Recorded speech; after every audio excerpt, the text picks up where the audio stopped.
Today I'm going to show you how to take your roll of RGB LED strip lighting, cut it to whatever length you want, take some wires, solder on the ends, and turn it into something that you can actually use. So we got some LED strips we're going to show you how to make today, and let's go ahead and get started. So why may you want to use some RGB LED lighting? Well, one of the options is to backlight your TV. I'll show a link in the video here, but one of the options is to use a solderless style connection, like I've done such in a previous video, for a little bit easier of an installation. Or the second option for RGB LED strips is to solder them, so you can literally LED anything you can possibly imagine. And that's going to be the point of this video. The beauty of the RGB LEDs is you literally buy a giant roll of them, and it's 5 meters in length, so you can cut them every 3 LEDs to whatever length you can possibly imagine. So I'm actually going to be starting off with cutting 2 strips 6 inches long, and the reason I'm doing that is because I'm going to be soldering these on here. That's what I'm showing you the purpose of this video, but I am making a LED kit for my Harley, just to show you one of the things you can do. So like I mentioned, it's super simple how they make these RGB LEDs. You can cut it every 3 LEDs, or it translates to every 2 inches. So you can see right here, there's a little cut mark. You take your scissors, cut it, you're good to go. Now, every so often there is a solder joint, because to get the full 5 meters, they do solder some of these strips together. Well, don't worry, you're still able to cut here, but instead of using scissors, you will have to use a pair of wire snippers or something. Now, a point to mention, how I'm going to be doing it, I am actually going to be measuring. I'm working with a 6-inch length strip, so I'm going to cut it to 6 inches, and then I'm going to solder it. But if it's your first time soldering RGB LEDs, I would allow some room for error. So what I would recommend doing is solder directly onto the entire strip. That way, if you mess up, you're only wasting a 2-inch section. So you mess up, you just cut the 2 inches off and try again. All right, so the reason why I'm going to be cutting this before I solder, as opposed to what I'm telling you to actually do, is mainly because it's a little bit of a pain if you're soldering this with the entire roll behind you. Now, realistically speaking, you can just set things on here and solder it, and it'll be just as good. Plus, like I mentioned before, if you mess up, you're only wasting 2 inches of this. But I'm kind of a savage, so I just go for it. So I cut my 6-inch section, I'm going to strip the silicone off, and then we're going to solder.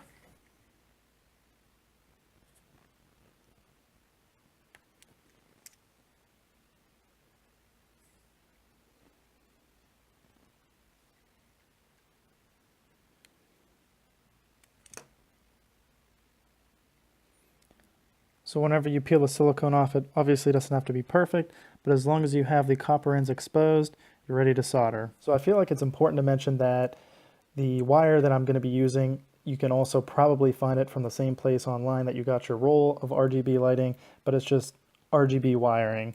Now it comes, I don't know what gauge it is. I don't know if it says on here.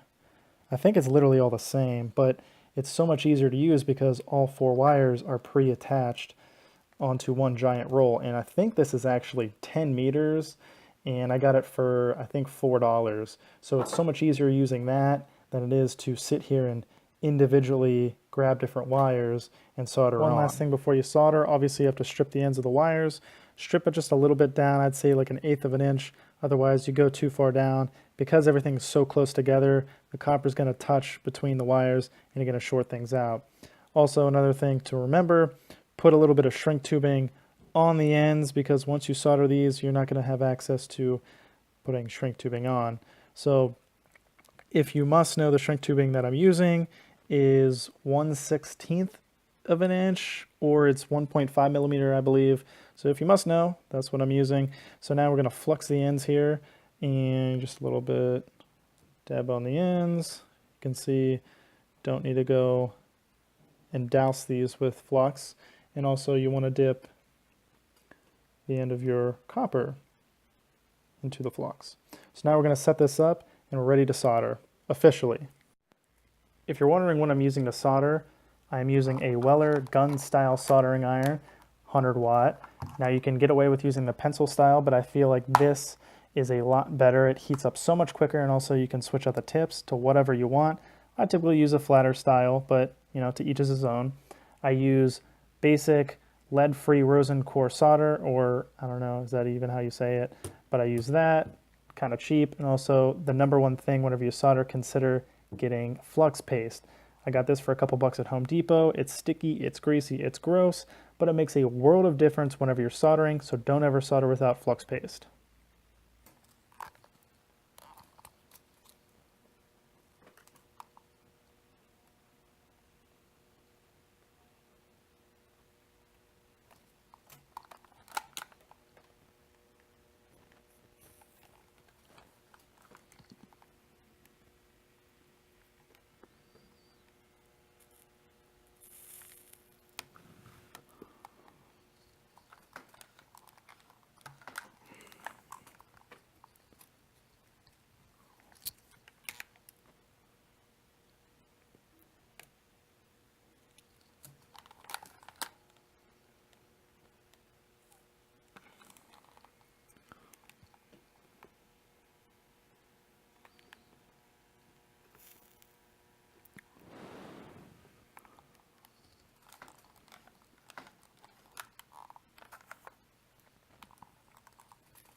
All right, so that's basically all there is to it. As you're soldering, you want to make sure you prep the correct wire. It's real simple to confuse the B with the black when in fact the black goes to the 12 volt and the B goes to blue. So if you're soldering and you kind of nip this a little bit, you melt the silicone on the RGB strip, that's no big deal. If you melt the casings on the wires, again, no big deal. That's why you have the shrink tubing. You pull this forward, maybe. There we go. You pull those forward, and let's get a lighter, or, you know, obviously the correct tool would be the heat gun. But all I have is a lighter, so just take your lighter, melt these a little bit. And there you go. So we're going to go a step further. We're going to grab some silicone. We're going to silicone the ends because these are waterproof LEDs, so you want them to be waterproof again.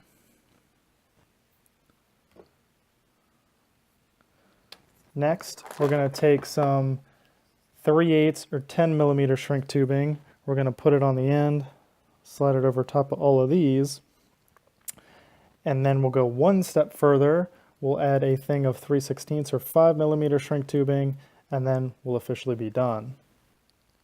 Now take your other shrink tubing, put it over top, wiggle it a little bit around the silicone, make sure it gets a good seal. Again, this is going to be the 3/8 or the 10 millimeter one. Melt it down. Take the 3/16 or the 5 mil one. This one will take a little more effort to put around.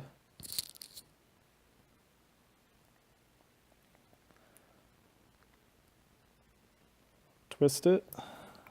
Again, melt this.